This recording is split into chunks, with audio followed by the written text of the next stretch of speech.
One of the companies that I've been accumulating the most during this drawdown, and also I think one of the most exciting growth stories that I want to talk about is, of course, Nebius. It's now my second largest position, and I still think the company is massively misunderstood by the market. And so in this video, I've gathered all the interesting pieces of news that I could find. I've grouped them and categorized the groups accordingly based on analyst predictions, based on future valuations, partnerships that we're seeing, and new potential sites for data centers of their growth roadmap going forward. And perhaps more interestingly than anything else, there's been a massive debate around Nebius or IREN. And in this post, I've compiled all of the main arguments as well as the chronological thread of the back and forth between the two communities. And I want to dive deep into that. I want to talk about some Nebius related news and macro news with regards to Nebius as a whole to start with. But ultimately, I want to conclude this video with IREN versus Nebius. And I want to prove out some of the points that both sides make with my own conclusions. This is going to be a very interesting video. This is absolutely the most interesting stuff I've seen all week with regards to Nebius. So without further ado, let's jump right in. And also, just to make a call out, if you do enjoy this content and if you do follow Nebius, please consider subscribing to the channel as I'm going to be making more consistent videos around Nebius. Thank you so much. Let's jump into the content now. First and foremost, I want to highlight that Nebius is a company that was massively hit during the drawdown. And we saw this company over the past month or so has fallen 22%. Despite reporting terrific earnings, they beat on all measures. And the company is putting up some amazing growth prospects for 26. Of course, we're still up about 50% in the past 3 months, but it's been rocky, right? You see the past month down 22, past week up 7, and today it's of course flat. It's trading for about $100, give or take, but it did fall as low as $78 during the drawdown. Of course, this was about 110 when they announced the earnings report. So in my last video, I talked predominantly about the new data center locations, and there's evidence around the data center location expansion. So this is the Finland data center. So here you have Manuel saying on November 18th that they're likely going to expand the Finnish data center before the end of the year. Being the first company to deploy GB300s in the UK, it's also going to be the first in the EU. For context, this is one of the most energy efficient data centers in the world, Manuel said on November 18th. And this is an update to that post on November 27th. Manuel is going off of LinkedIn posts here, saying that there's more evidence around Nebius expanding the data center in Finland. The first section, as mentioned in this post, is already operational. This is likely the first cluster of GB300s. Now, one thing I talked about in my previous video is new US data centers in Texas, potentially Alabama and Indiana. And if you want more context on those, then definitely go check out that video. This is a post saying Nebius still has not announced the Alabama or Indiana sites. The market is trying to value this company without visibility on two major builds that are likely coming. It won't be long until hyperscalers start locking in new capacity. The Meta contract came in smaller than expected because Nebius didn't have the additional capacity available at the time. Google is doubling the serving capacity every 6 months. Meta and Amazon continue to scale aggressively. Demand for compute is rising fast, and Nebius sits directly in that lane. Once the sites are confirmed and the capacity is open for sale, this stock can move quickly. This is obviously something that the market is not pricing in right now. This is also another post here on November 28th, just a few days ago, highlighting some more clues with regards to data centers. So we know Data One, the Vineland, New Jersey data center, this is where the Microsoft deal is being serviced. And then I talked about Alabama and Indiana in my previous video. And this post is saying that news just came out that Equinix is set to develop another data center in Dallas, Texas. This was reported by BizJournal. They filed a new application with the state of Texas for a data center site. This is saying that Equinix currently lists 8 data centers around the Dallas area. Across the rest of Texas, the company also has 1 facility in Houston. Now, we don't know that this is directly related to Nebius, so this is all speculation. But this post highlights that there's another data center trail to follow from one of the key partners. I believe our relationship with Equinix is going to grow. We need dual teams setting up data centers in parallel, so it makes perfect sense that this could ring a bell. So possibly you could have a contender in Texas as well for a potential US data center, which means you have all of these different threads you can pull on Alabama, you can pull on Indiana, you can pull on Texas, you see the expansion of Finland further out, and all of these serve as potential alpha because the official announcement has not been made by Nebius for any of these sites. Now, just very quickly touching on the subsidiaries, this is one of the reasons why I'm invested in Nebius is because they have this exposure through their subsidiary businesses They own 28% of ClickHouse, which is not publicly listed right now, and the IPO is going to soon be coming. And this is a post that I saw around ClickHouse versus Snowflake. Snowflake is, of course, public. It's about $85 billion. And basically, we're going to see what ClickHouse is valued at after the IPO. But there is a strong case to be made around the valuation of ClickHouse, just given where the comparables are sitting. And this user is saying that ClickHouse is going to be worth $15 billion when they IPO. And if you just do the very quick math, that's about $4 billion that Nebius is holding just from ClickHouse alone. And of course, that's a bullish assessment because Nebius right now is under $25 billion. So ClickHouse alone would be about $4.5 billion of that, assuming they IPO'd at $15 billion, which is still a big assumption. Nebius also owns 83% of Avride, and the current valuation for Avride is about $4 billion. So you can very quickly see the sum of the parts analysis that some investors have done to value Nebius much higher than what it's trading at right now, because you have Avride with a very rich trajectory ahead of them that can grow very quickly. You have ClickHouse and you have Toloka and you have others. And Nebius's core business, of course, is growing very quickly, right? So all of these put together suggest that the market cap should be much higher depending on the type of premium you want to give that company. One other thing to keep in mind with regards to the core business growth, Arkady, the CEO, had a clear strategy at Yandex to give conservative guidance, hit the targets, and raise them throughout the year. If you look at the track record with him at Nebius, this is the exact same playbook. It's just consistent execution backed by conservative estimates. And those current conservative estimates point to $170 to $290. But given the CEO's history, much more is possible because they're so conservative in terms of their guidance estimates. And I mean, this channel is no stranger to conservative leadership. Generally, it served us very, very well because generally speaking, the market does not tend to price in the sandbag numbers that these CEOs really mean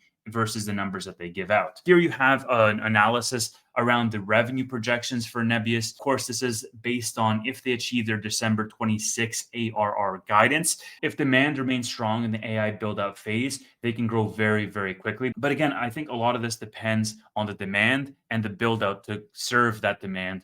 So how fast can they go? Because they are severely supply constrained right now. Here you had a post on November 23rd by Daniel here who said at the start of the year, Arkady said that by 2026, the company will have built at least 1 gigawatt of capacity. On the latest earnings call, they expect an annualized run rate of 7 to 9 billion by the end of 26, more than half of which is already booked. Today, Nebius is just worth $20 billion. And I also saw this post earlier today. Microsoft CEO Satya Nadella said Monday that Microsoft is increasingly looking to Europe as a key region for its AI strategy. This is Politico reporting this. And Mark here says this is bullish for Nebius as Satya Nadella, the CEO of Microsoft, said today that the company is looking to Europe as a key region. And Microsoft already does business with Nebius, and Nebius is a European company. So this could speak to an expansion of their existing business that they do together. Again, it's all a matter of that supply constraint. We also saw a price target upgrade from Nebius from Arete Research, which lifted their price target to $211. These price targets are getting hard to ignore. They're only going in one direction. So you can see here the Northland price target 211 with an outperform, a 150 price target, 130 price target, 143, 175, 155, and 211. All of these price targets, every single one of these is higher than what the stock is trading at right now. The stock is currently trading at $98.50. And all of these price targets right now are in the high $100 range, and some of them are at $200 plus range. So this is really exciting to see because generally speaking, analysts are not the first ones to put up 100% plus price targets over the next 12 months. That carries a lot of risk for the analyst. There is a utility in following the stock price if you're an analyst, instead of sticking your neck out to say this thing is going to double next year. And so for the fact that many analysts are doing this consistently speaks to the potential that Nebius has. Here you have Mark again quoting a Seeking Alpha article that says the global semiconductor market nears $1 trillion in 2026. And of course, Nebius is going to be capturing a part of that market. This was a post by McKinsey Research here, highlighting the top 3 areas of growth according to their rankings. You can see McKinsey in their research highlights 18 future arenas that could generate $29 to $48 trillion in revenue, which equates to 18 to 34% of total GDP growth. And of course, e-commerce is the first one that McKinsey highlights. AI software and services is the second. Cloud services is the third. Electric vehicles is the fourth. Nebius has exposure to multiple of these spaces through their core business as well as their subsidiary businesses in Toloka and ClickHouse, Avride. If we look at the build out here, US data center build out status by year of construction or planning in gigawatts of capacity. As you can see here, we have about 80 gigawatts in 2025 that is built under construction or in planning. This massive build out in 2025, unlike any other year seen in the past. To put this into perspective, this much capacity could theoretically power over 60 million homes. The capacity has more than doubled over the last years, now 8 times higher than it was in 2022. And of the total capacity here, 65 gigawatts out of this 80 is coming from planned projects. This expansion into AI is going to be all out. And you're seeing the data center and AI revenue here. Sam posted this, showing the current leaders in data center and AI revenue across NVIDIA, AMD, and Intel. In this post here on November 25th, Sam says, will Broadcom and Google fit into this ecosystem at all? Here you had a post saying, according to Accenture's November 25th Sovereign AI report, 60% of European organizations are planning to increase investment in sovereign AI technology over the next 2 years. Anyone know an EU-based AI cloud provider we can invest in? And in fact, Nebius is actually partnered with Accenture, who will help organizations make this happen. Accenture literally uses Nebius as a main showcase for the sovereign AI in action. I think it's likely that Nebius is going to announce a deal with an EU government in 2026. The sovereign AI catalyst cannot be neglected. So this is the Accenture report. And as we can see, Nebius is called out multiple times in the Accenture report itself. And not only will companies expand in AI, but as governments expand in AI as well, Nebius is going to be at the forefront of helping that expansion come to fruition. Here you have a post from Beth on November 25th saying Bank of America analysts expects AI data center total addressable market to 5x by 2030 to 1.2 trillion, up from 242 billion this year. NVIDIA is still expected to dominate the market, even though the market share fell from 85% to 75%. This is Bank of America's analysis. Well, Nebius is going to be a part of that market as well, right? Today, Nebius announced a strategic partnership with Union.ai. Together, they will deliver unified production-grade AI development infrastructure to power the next generation of intelligent, scalable workloads. Nebius will deliver the raw performance, enterprise-grade compute managed Kubernetes S3-compatible storage and secured IAM, while Union is going to provide the operational layer, dynamic orchestration and scaling of compute resources, fault tolerance, and reproducibility, and workflow intelligence across training and inference. So this is a partnership that was just announced earlier today. Of course, this is going to help both parties. You can see this on LinkedIn. Union AI is a team behind Flight, one of the leading open source orchestration platforms for large-scale AI, ML, and data workflows. Their tech powers production pipelines for companies that actually run serious compute, and Nebius is now partnered with them. There's also a bunch of different valuation models. I saw Manuel update his valuation model here on November 26th. Now, I definitely don't want to spoil the Substack. I encourage everybody to read the details of the Substack, but it's safe to say that Manuel's valuation model is very, very bullish. He adds up all the non-core business units as well as the core business, and this is the price essentially that it corresponds to from a market cap perspective, and he justifies that price all throughout the Substack. So definitely go and check that out. I also saw SPAC Bobby here on Water Tower Research valuation versus industry comparables for Nebius. Nebius trades at a discount to its peer group when you compare it to EV to sales, EV to EBITDA, and 2026 EV to sales. So Nebius trades at about 5x below the peer median average of 12x and 18x. So Water Tower Research here is saying that Nebius is pretty cheap compared to peers. Okay, so those are the core pieces of news that I saw on Nebius. I want to jump in now on this IREN versus Nebius discussion because that was one of the core arguments that I saw in the retail investment community. And I want to provide some context here with a post from Daniel saying that Nebius has not disclosed the exact megawatts or GPUs delivered to Microsoft. They've not disclosed how much they're paying to rent any of their data centers. They've not disclosed the terms of a single leasing contract, which other companies, including IREN, do disclose. They've not disclosed electricity rates of the data centers, which data center the Meta deal is tied to. Although I'm pretty sure for this one, I saw that the Finland data center is the one that's servicing Meta. At least that's what I've been quoting. So if anybody in the comments can clarify that, then they would really help. They're not disclosing what GPUs they're buying, when, and at what price. This all makes the job of a retail investor very hard. And ultimately, this is the source of some of the debates that are going on. Okay, so let me kick this off right now. So here I saw Gen Z Investor really talk explicitly about IREN versus Nebius. This is a long post, but in this post,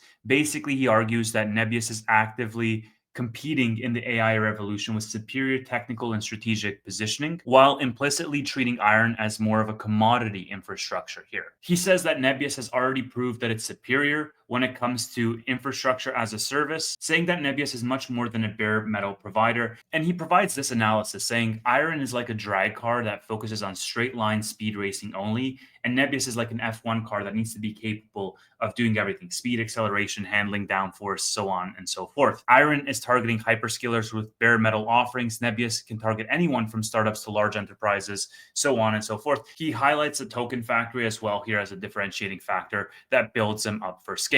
Now, fast forward to November 30th, there was this post here by Serenity. And Serenity highlighted the pricing economics of different neoclouds, Nebius and IREN included. And this was a detailed thread on neocloud GPU pricing, comparing different neoclouds, normalizing GPU models, depreciation schedules, cost structures, and then deriving implied revenue per megawatt and normalized margins. Now, the core claim here that Serenity highlights is that Nebius is treated as a full cloud provider as opposed to a simple wholesaler, that they screen with structurally higher normalized margins and revenue capacity than IREN and the rest of the peers. So you can see this is a very long post, and I'm definitely not going to run through all of it, but there is some analysis based on this. This is where it gets interesting.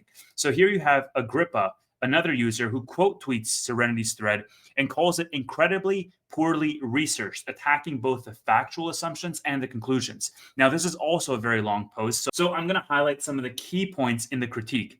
Agrippa basically says here that Serenity misidentifies the GPU model used in the Microsoft deal, so GB300s versus the H series, calling it a basic but critical error that invalidates this comparison in general. He argues that in practice, both Nebius and IREN are paid similarly by Microsoft. Both have Microsoft deals, by the way.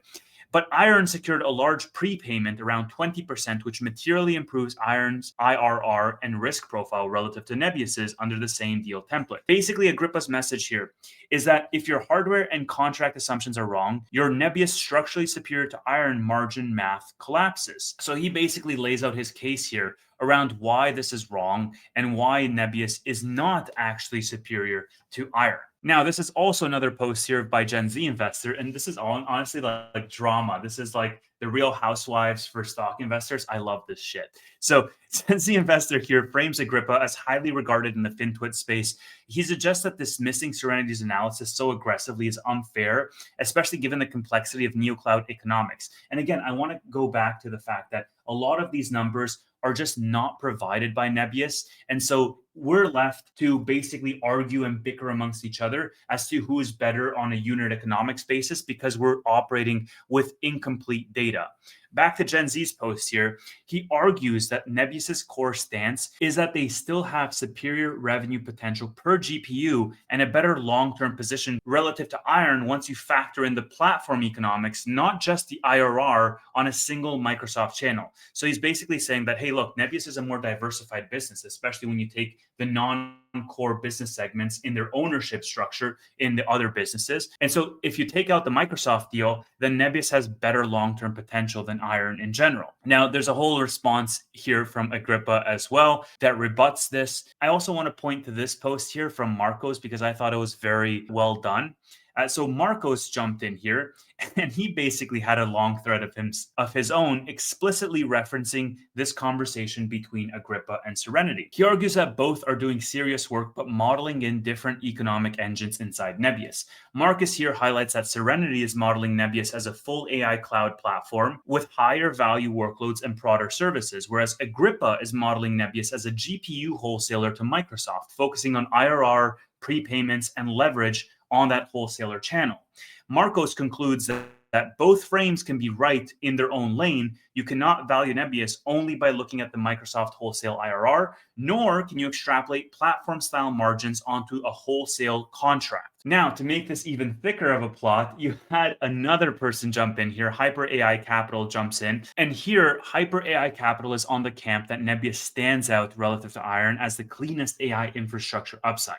He acknowledges that IREN and Cypher will also be big winners, and he highlights that Nebius has an AI native management and controls more of the stack, making it better aligned with long term AI demand and legacy miners pivoting into the AI infrastructure. Because as we know, IREN was a legacy miner that pivoted into AI infrastructure. And basically, here he's pushing back on IREN's IRR and power ownership advantages by arguing that Nebius has the best risk reward potential as the pure AI native operator that it is. Saying that, again, similar to what some of the other critiques are, that when you look at the forest and not the trees, Nebius is the better long term play because they have a better risk reward profile as a pure AI player. Now, this post, I love this. This is very lucky day for Nebius investors, one of the best threads on the company. The sheer level of quality that you can find in the thread below by Marcos and also Gen Z investor, Agrippa, and Serenity are fantastic. You have a lot to unpack. And if you want to read more in detail, I'm just skimming the surface here.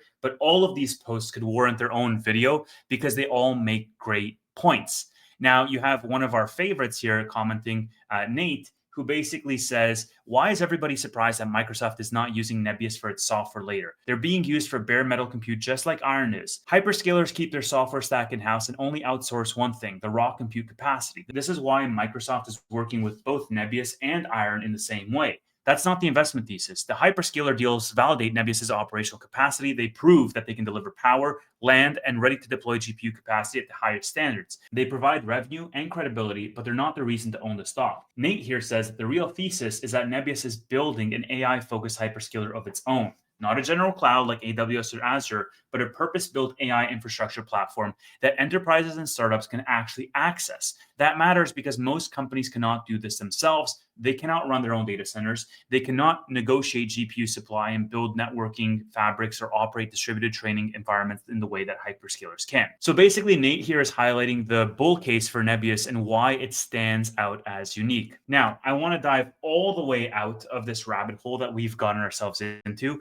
with a post here from George. George is basically saying, hey, look, can both of these communities stop fighting with each other? Every day, there's people arguing and offending each other on X. Both of these are great companies. Both of them are going to perform well over the next 5 to 10 years. You can own one without feeling the need to hate on the other, or you can own both like I do. Constructive debates are fine. They're informational, and it's always nice to listen to what the other side has to say, but there's absolutely no need to hate, offend, and attack. Just be kind and enjoy the ride. I agree with George holistically here. And you got to keep in mind that this is coming from a guy who ran a SoFi channel for 4 years. And one of the main critiques was like, oh, SoFi versus Robinhood, SoFi versus this other company, SoFi versus traditional banks. What's going to happen? And the reality is very simple. And I proved it out with a lot of the macro posts. The market as a whole is growing exponentially.